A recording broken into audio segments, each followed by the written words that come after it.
মাসখানেক আগেই বেশ ঘনিষ্ঠ বন্ধুত্ব তৈরি হয় অভিনেত্রী দেবচন্দ্রিমা ও কিরণ মজুমদারের মধ্যে।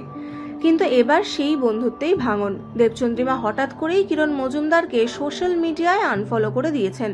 শুধু তাই নয়, অভিনেত্রী দেবচন্দ্রিমা তার ইউটিউব চ্যানেল থেকেও কিরণের সমস্ত ভিডিও ডিলিট করে দিয়েছেন। কিন্তু কেন? কি এমন ঘটলো এই বান্ধবীদের মধ্যে?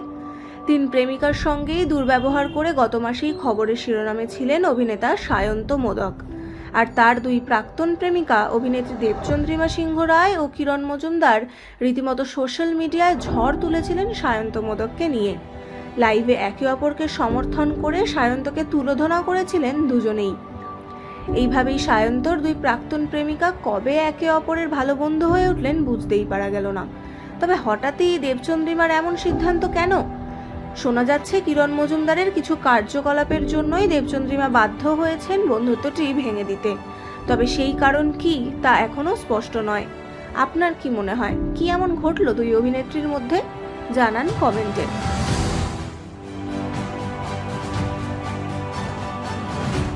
Like, share, and subscribe. Hit the bell icon so you don't miss out. Let us know in the comment what you think.